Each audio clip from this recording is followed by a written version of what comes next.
All right, welcome back to the Constitutionals podcast. I'm your host, Chad White. If you didn't know, this is the premier podcast for the website, cpluscomedy.com. Like I just said, it's a website. Go there, episode 284 of the podcast you forgot you were subscribed to. Let's get into this. If you're watching the video, you saw me messing with hello. You saw me messing with the something over to my left, camera right. Just because I'm not in television right now doesn't mean I'm not still ready to go. And I was playing with the cable, the XLR cable that's connected to the Zoom H6, which is connected to this Blue Yeti microphone, and which is all that's connected to the Mac, a Thunderbolt dock, and then the Mac. No big deal. And the iPad.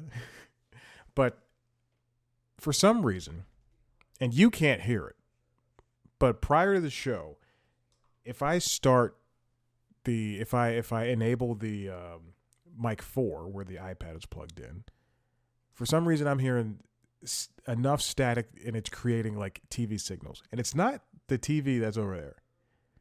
And I can hear or radio signals. I can hear radio signals from wherever, and I can hear like full words, sometimes songs, and it is the craziest, one of the most eerie things. I don't like it. Anyway, golf is on right now. I think it's the Players Championship. I think so. It is the Players Championship. Oh, it's almost St. Patty's Day, and I just slipped into this voice. St. Patty's, excuse me, not St. Patty's.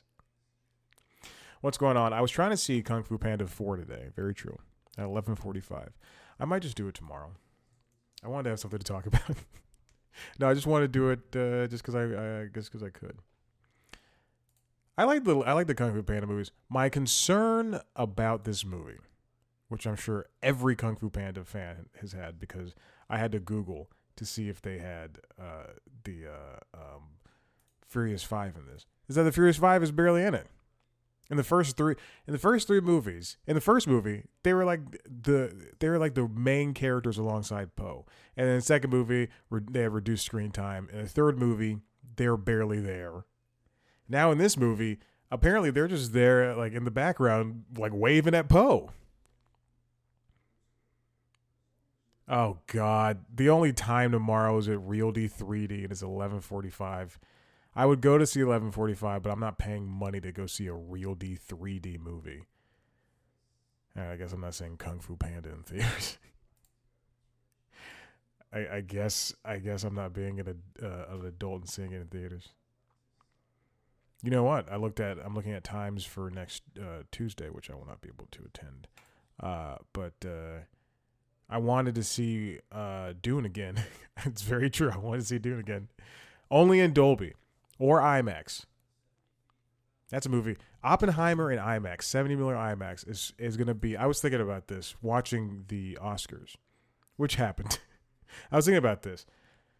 There are movie experiences that I will never ever forget.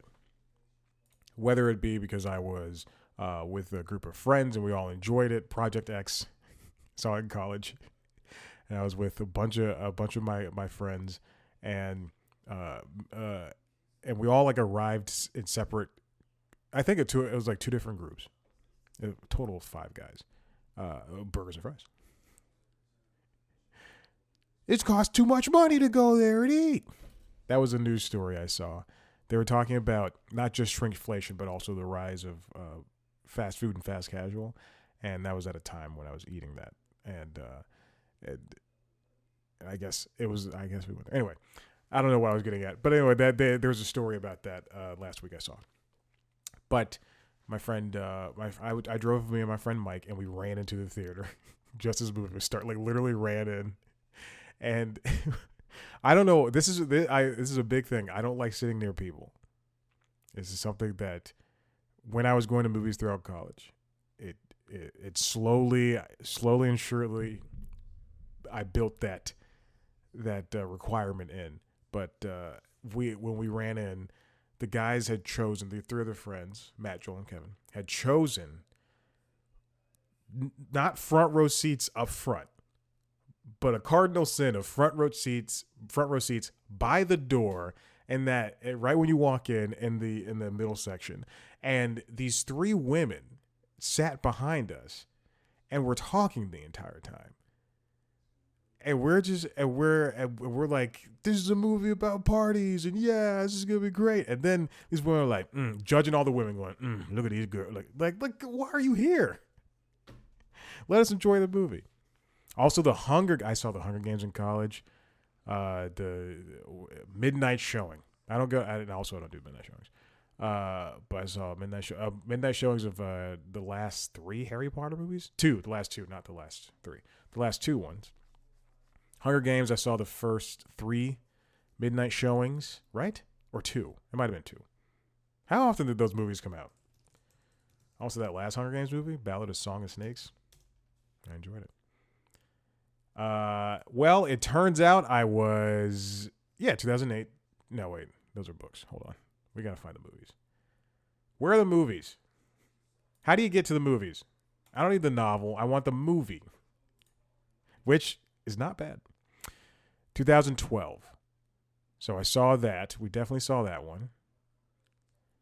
And then let's go see the other ones. Let's all go to the movies. Oh, yeah, because then Hunger Games Catching Fire came out the following year. That's how you should do it. If you're going to put out movies, that's how you should do it. There's the Kevin Costner movies, the new ones, Horizon, I think that's what they're called. They're coming out within a couple of months of each other. He's doing 4, but they're coming out, the first 2 are coming out right after, back to back, in theaters. Horizon and American Saga Chapter 1 and Chapter 2. Chapter 1 is coming out June 28th, 2 days after my birthday. And then the second part is coming out August 16th. I don't know when the other 2 will be out. But I love that idea. And I understand that you want to rule the box office and have Oscar eligibility for 1 year and then another year. But I think if you can shoot movies back to back and put them out, then let's go do it. Do it. That's what they should have done for the Harry Potter. If you do a part 1 and a part 2, that's what you should do. Put out part 1 in November or something, and then put out part 2 in May. That's what the Hunger Games did for Mockingjay Part 1, November 21st, and Mockingjay Part 2. That was 2014, and then the next year, the same week, 2015. That's what I'm thinking. Avengers. That's what they should have done. Infinity War, then Endgame. It would have been the biggest 6 months in the world for any movie ever. That's what they should have done for Harry Potter, Twilight. And I understand why they had to wait the time. I know that. I'm in the industry. I'm just saying. All right, let's get to this. So anyway, I'll see Kung Fu Panda apparently when it comes to streaming. Because at that point, now it's only going to be in the theaters. I only want to see movies, and I want to see them in the morning. One of my goals in life, and this is very true, I'm going to own a movie theater. And we'll play popular movies, we'll play art house, whatever, who cares. It's going to have great screens. We're going to have Dolby branded. And also, I'll open it at 10 a.m. I will open it at 10 a.m. for losers like me who go, all right, done with the gym. I'm not working today. Oh, the movie's open. Let's go see Kung Fu Panda. All right, let's do the first story. I'm rearranging, so please pay no mind. A lot of Deadline in today's source. This comes from Deadline. There's a bug in here. I had the door open. Did I get it? I didn't get it. I had the door open. It's 83 degrees here in Atlanta, Georgia. And I had the door open so the cat could go outside. And then at some point I opened it again so the dog can go outside so they could go outside together. He plopped right down in front of her. And she came inside because she was mad at that. Um, and then I saw a wasp. I saw a couple of bees. It was, whatever. Nice day. And I come inside to come do this. I see two friggin' bugs flying around. Not bees or anything, but like gnats. And I'm pissed. I hate it. Anyway, analysis. This is written by Max Goldbart. The BBC and Netflix unveiled their landmark 5-year disability partnership with fanfare in 2021, but 2.5 years later, the industry is questioning where the shows are. This happened at the 2021 TV Festival. They came together, these companies, and they were doing initiatives, a lot like how CBS said it was only going to cast diverse people from now on. Like, it was going to have diverse casts in its Big Brother, in its reality shows, and its scripted shows as well. And I think it's proven really good for them, because Survivor in the past couple of seasons has been really diverse. We've had 2 black winners on Big Brother for a couple of seasons, and Amazing Race has just been moving and grooving with diversity as well. And we got shows like Bob Hart's Abishola. We have shows like Ghosts that are just so brown. It's amazing. In recent months, sources from the UK drama and TV and disabled TV communities have begun questioning the partnership, getting in touch with Deadline unprompted to query why a tie-up that was unveiled with such fanfare has so far failed to bear fruit. The picture for I guess I don't know. I haven't been in news a minute. But I haven't been in print digital news for a minute. But the picture that's at the top of the article shows a woman in a wheelchair and a man next to her. It's from a show called We Might Regret This, and I mean,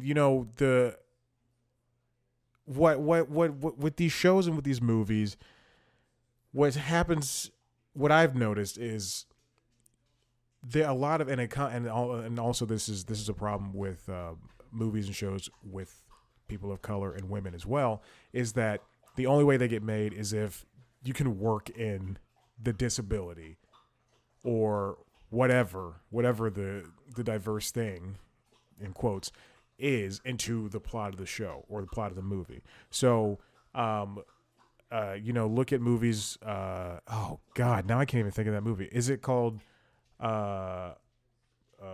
Women? Is it called Women Suffering? Is that what that movie is? What is that? What is that movie called? Because I called it anyway. But there's movies like Coda or 12 Years a Slave. Only those movies can exist because they're made for Oscar season. They're made for the disability. They're made for that adversity. Bombshell is one of those movies. I would presume. No people of color in that. Although I love Charlize Theron. She's great. I can feel. My God, I had to sneeze. It's this pollen. It's gonna get me. This year is gonna get me. It got me last year and the year before, but not that the year prior to that. The people that contacted were one professional said it's slightly bizarre. They've heard nothing from anyone. There's no definitive answer. And another person, Ann Minsa, who oversees UK content for Netflix, said that they wanted to, quote, firmly place the shows alongside our most talked about original dramas.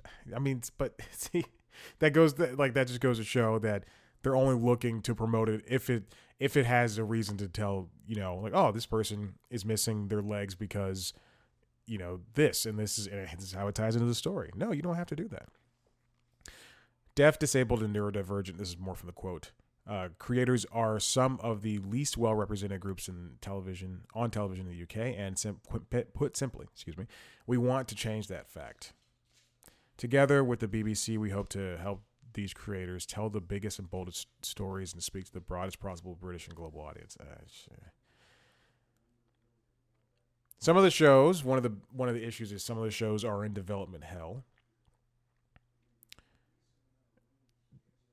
It's been the BBC says that, quote, several dramas are in funded development under this partnership, and we hope we'll be in position to commission one of them soon. Come on, man. Oh my gosh. Sources question the help of BBC's relationship with Netflix given the lack of publicity given the partnership in recent months. Separate from Netflix, the BBC has greenlit a number of high-profile projects from disabled talent since the brief was launched, including We Might Regret This from The Office producer Rough Cut, and Village Roadshow television reunion from deaf scribe William Mager and Warp Films, and The Rapture starring Years and Years' Ruth Madeley.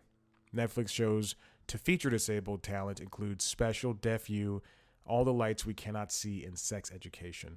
The streamer's recent documentary talent-funded winners, meanwhile, included a project about renowned deaf DJ Troy Lee. Now, I know what I said before about them only wanting to tell the stories if they're making, telling the stories of a deaf person or a paraplegic person if the show or movie is about that. And a lot of these shows and movies seem to be about that. More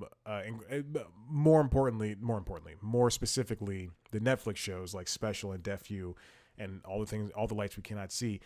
However, I do think that some of these people are just creating shows and movies that any person who is not afflicted with these not living with these types of specialties. I don't know. I don't know how to put this, but who's not living like as a deaf person or as a neurodivergent person. I feel like they're not really making those shows either. I mean, a deaf person could want to just make another version of, I mentioned The Office earlier. It's from We Might Regret This people. So they might. Or the Office producer, Rough Cut, made We Might Regret This. So, maybe those people might want to make, their version of The Office. Maybe there's a person out there who's just like, hey, I like The Office. I want to do my version of The Office. Anyway, it's just an interesting thing to point out. This next one, comes from Deadline. Again, written by Caroline Frost.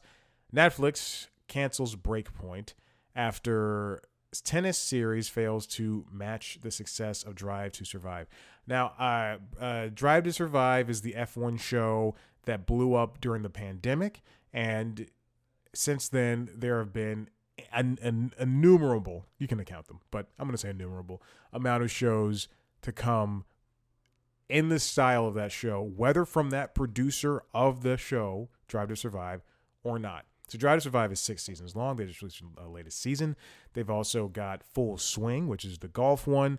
They've also done, let me see. I know they've done more. So I'm going to Netflix.com. Jiminy Christmas. Oh, my God. Oh, no.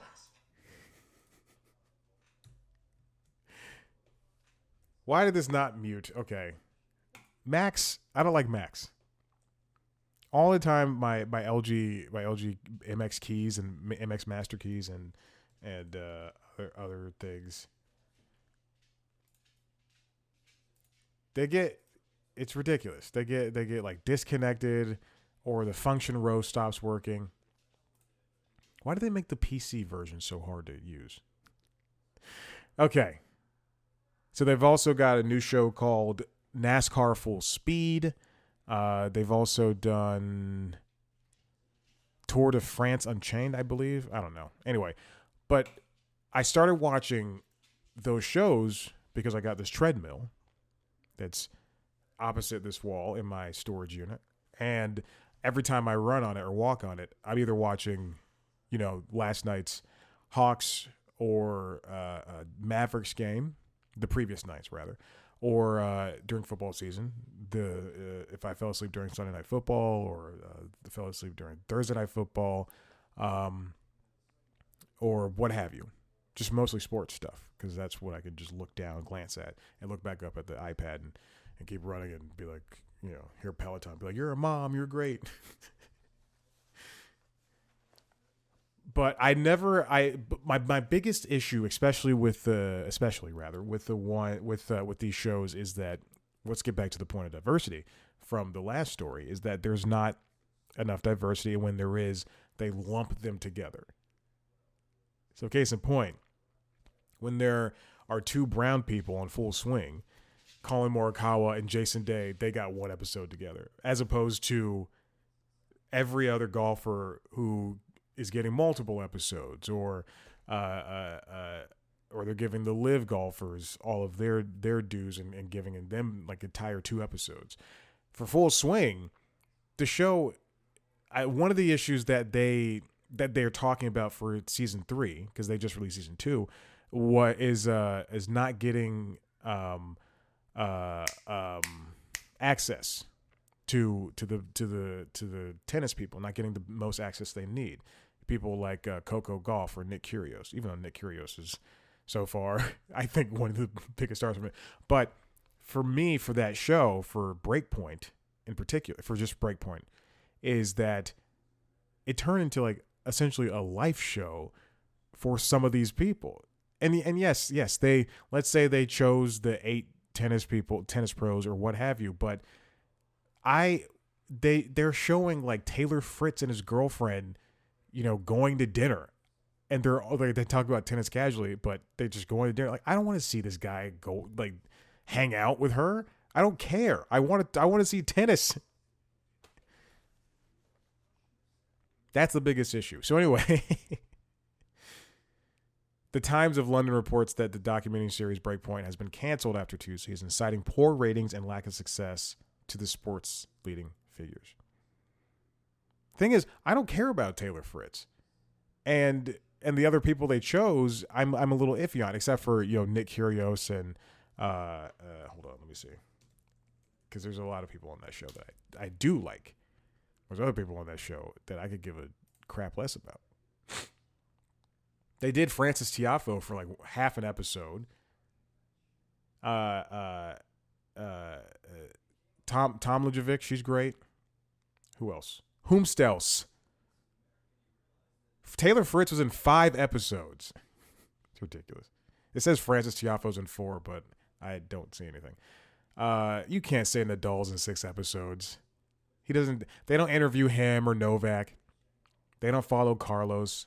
They mostly follow Sabalenka and Ons Jabeur, which are I like those 2 women. They're great, and Tsitsipas. Anyway,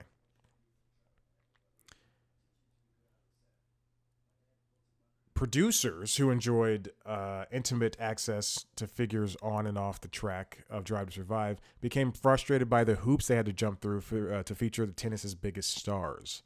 And the series failed to feature prominently the undoubted biggest story of tennis in the world in the last 2 years, the controversy created by Novak Djokovic's failed attempt to enter the Australian Open after having to refuse to take the COVID vaccine.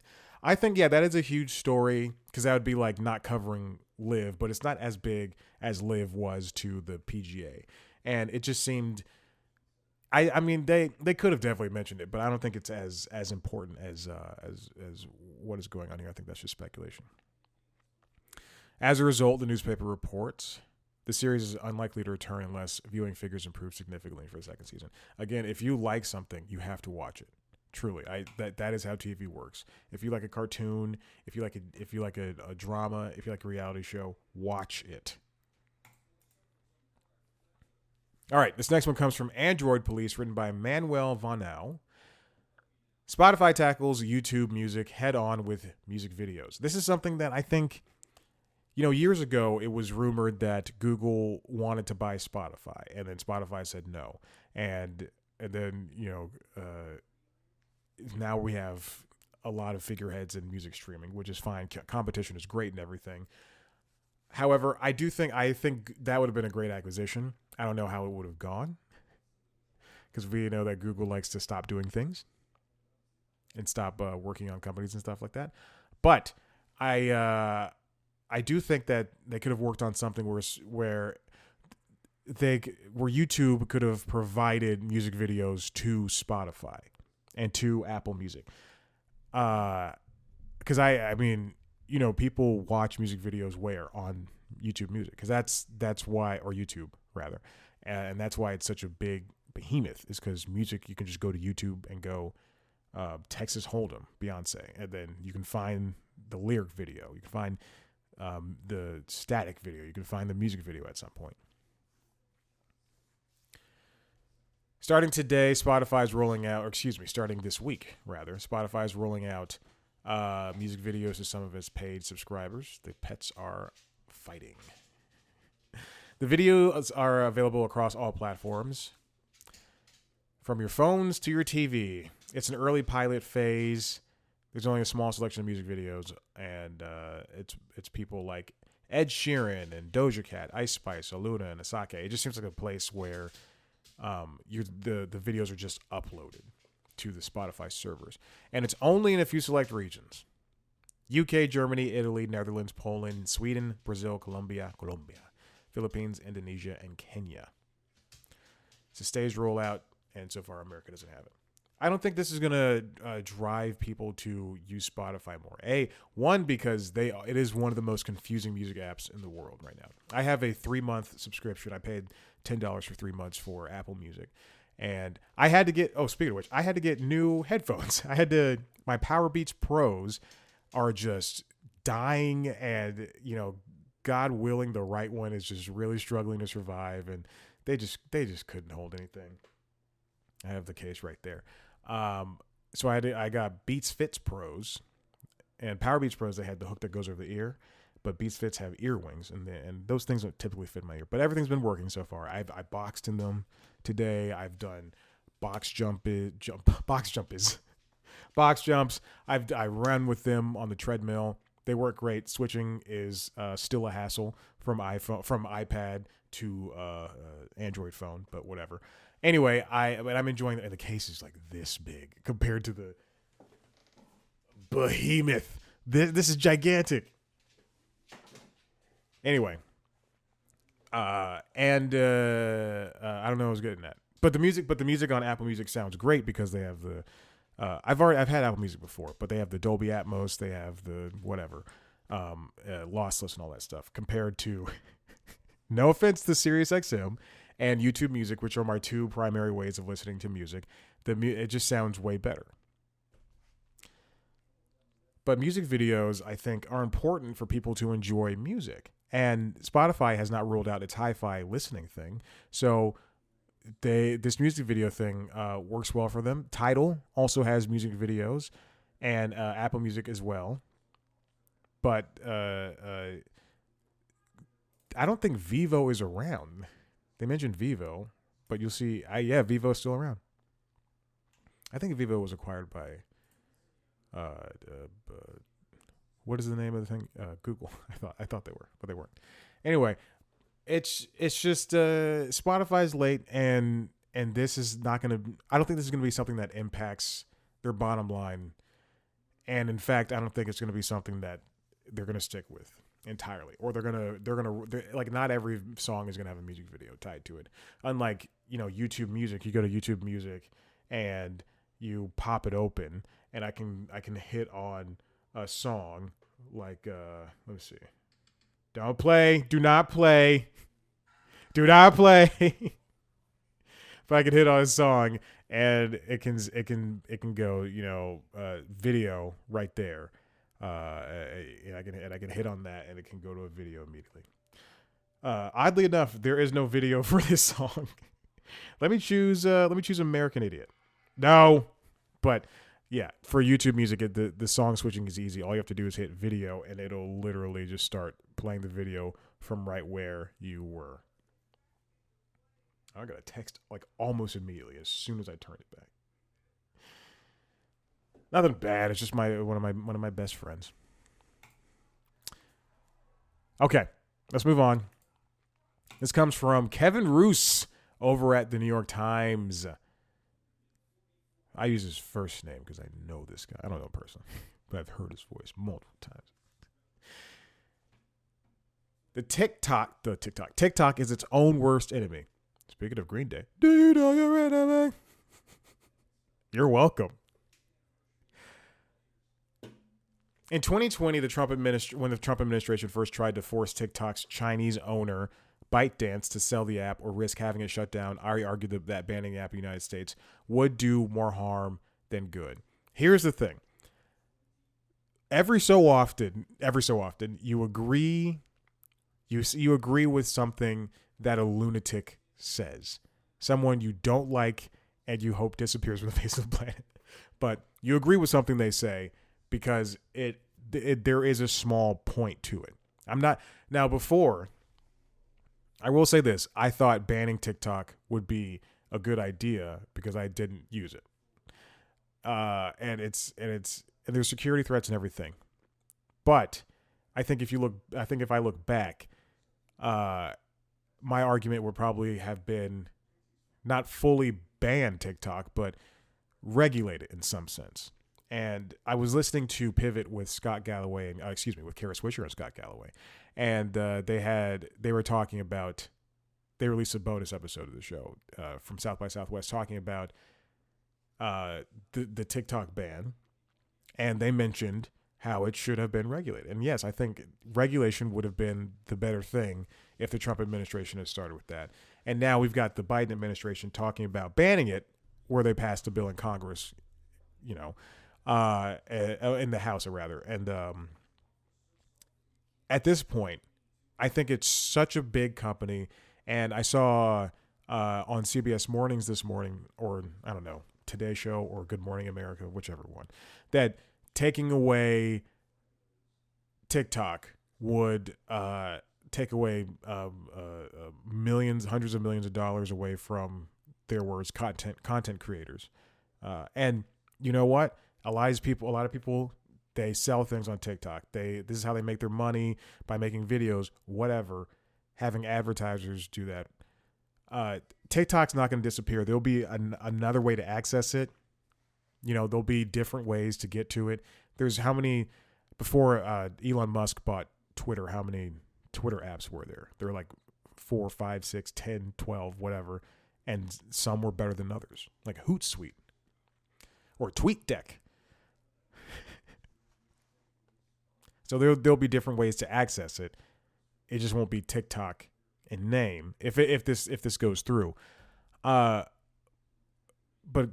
Kevin argues that TikTok seemed like the convenient scapegoat for the problems with the invasive data collections, the opaque content policies, addictive recommendation algorithms that plagued all the big social media apps, and partly because he never bought the argument that the app was a Chinese spying tool hidden in plain sight.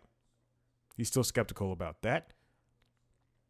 But something changed now that ByteDance is basically being forced to shut down U.S. operations or sell the app, which I think selling it would probably be best.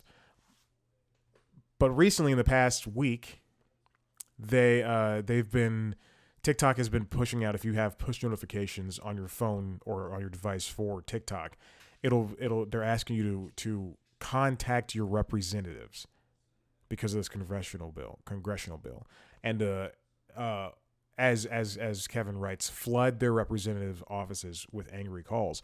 And to have a 14-year-old, and as Scott Galloway put it, if his sons have TikTok on their phone, he doesn't want them to be used as a foot soldier. And that makes sense. It's a point. You don't want your teenager to be a tool for this app because they couldn't do it right the first time. They couldn't do the things that they should have done. And what Kevin says later on in this piece is that all the time that they spent sending out push notifications for kids to call their congressperson's office, they could have basically come up with reasons why TikTok or explain TikTok's problems, such as being more transparent when it comes to I spelled transparent as Tarns Part. Become more transparent, proving that, as Kevin writes, it had nothing to hide, and that its relationship to ByteDance was as distant and hands-off as it claimed. Show them what's going on behind closed doors. I mean, we more or less know, mostly because of the things that have happened in the past, but we more or less know what's going on at Meta. We know they have tools where if they see child pornography, then they're going to automatically take it down, whether that works or not, or it's too heavy and it sees like a baby and it just takes it down because you have a picture of a baby. The company's leaders, Kevin continues, could have acknowledged and sincerely wrestled with the tension inherent in being a Chinese-owned app that hosts political speech in the United States and other democratic nations, even though some of that speech will inevitably veer in directions the Chinese government doesn't like. Things like that could have been done. But instead, they spent the past couple of weeks going, stop. Now we're going to get your kids involved.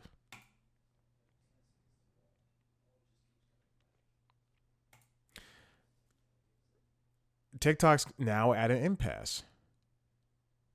And the chief executive, Shuzi Chu, is going to have to figure out what to do. The company expanded its lobbying operations in Washington and resisted transparency when it came into its own operations. Because in 2022, ByteDance employees were caught surveilling U.S. journalists who were reporting on TikTok, gathering data from the reporters' TikTok apps in an attempt to identify who was leaking internal conversations and documents to them. I mean, it's such a stupid thing, and all it has to come down to is you have to do the right thing. Now, coming off of that, this comes from Dominic Patton over at Deadline, who I don't know, so I don't know why I put his name before Deadline. Elon Musk is quote-unquote mad at Don Lemon, and he dumps the ex-CNN anchor's new X show after a one-on-one sit-down. In the pettiest of petty things, Elon Musk is no longer going to be working with Don Lemon, who was fired from CNN, and said, we're going to give him a free speech First Amendment show. He can do whatever he wants. And now he's canceled the show. Don Lemon came out and said it on his own Twitter account, I will not be saying X, that Elon Musk canceled the show after their one-on-one sit-down. And on March 18th, you can watch the show on YouTube now, not sponsored by YouTube or funded by YouTube, and listen anywhere. You get podcasts. He wrote, Elon Musk is mad at me, and I just put out a statement about what happened between him, me, and the interview that he is apparently so upset about. Don Lemon appeared on Aaron Burnett's show on CNN, which I thought was so just out of left field. Don Lemon was let go from CNN, and then now he's on Aaron Burnett's show at his, in the old New York offices going, this is what happened. I can no longer do this. You think he walked into the office and was like, memories. A book bag hanging off his one shoulder. They covered uneasy topics like the various lawsuits against Musk, the legal actions Musk himself has instigated, the billionaire's drug use of ketamine and stuff like that. Among others, the March 8th film's sit-down with Musk clearly got under the Tesla owner's skin.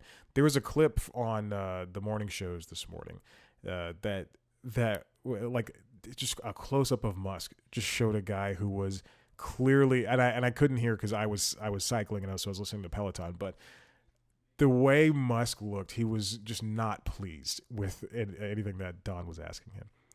And according to Don, it was a very cordial chat. He just asked questions. He wasn't trying to be rude or anything. He was just asking questions.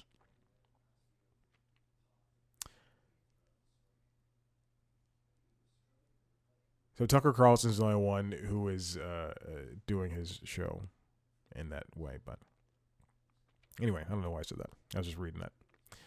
Soon after Lemon announced his sudden axing by Musk's platform this morning, Twitter released a statement saying that Lemon shows, quote, welcome to publishers' content on it without censorship, as we believe in providing a platform for creators to scale their work and connect with new communities. That's so stupid. I don't know if you just heard the cat meow, but she says it's stupid too.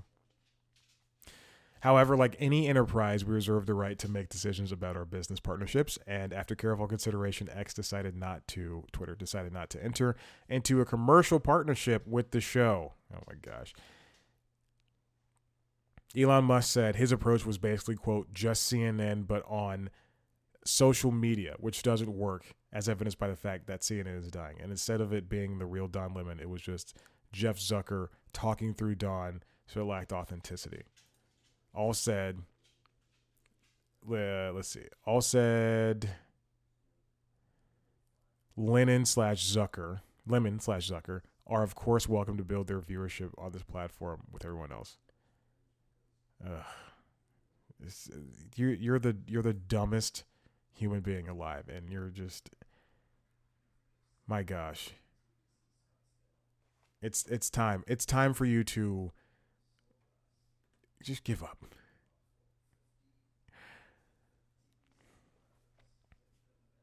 So it's going to go live on YouTube. It's going to go on podcast platforms. You'll get an hour of whatever that interview was. It, to be so petty and so weak, to be so weak as a human being, why would you continue to... I just don't understand why things like this are happening. I have no comment on any of that stuff. I'm sorry, I just saw a good piece of news about a TV show I like. Like, why would you want to? Anyway, it's whatever's been said about Elon has been said 10 times over, 100 times over, 1,000 times over, and he's just a bad person. And I wouldn't have gone into business with him in the first place. Like, I often lament this website not making any money for the past now 11 years, which is fine. Maverick. But even if somebody as lecherous as Elon came to me, is it lecherous? I don't know. And was like, we'll give you this amount of money. Then I still would go, no, I'm sorry. I'm good. I'm good with this not making money. I'll do it in my own way, please. I do not like him. He's a horrible person. But speaking of things you do like, you can head on over, I like this show, head on over to cpluscomedy.com, where you can see everything I've ever done under the sun. Most. Not everything's over there. You can see the other podcasts, Late Night Lately, the Late Night Show, where I talk about late night shows, and LinkedIn Logs, which is the Jobs podcast. You can see video versions of this show and those shows over on youtube.com/cpluscomedy. You can see me, where you can also see me talk to your favorite people in the entertainment industry. Like Caitlin Pelufo. I just talked to her. We talked about her new album, Dirty Bird, baby. Dirty Bird. If you're listening to the audio version of this show, that'll be up. The audio version will be up as soon as this show is uploaded. And then you'll see, but the video version is already up, so you can go see that right now. You can, what else can you do? You can follow us on social media. Speaking of TikTok, Instagram, Facebook, Twitter, at C Plus Comedy, me, at Chat Black White. Thank you for listening. Thank you for watching. Thank you for subscribing. Tell your friends, tell your family, and we'll see you next time. Okay, I got to talk over this part because it's not to the part where I can go out. It's coming up right now. Bye.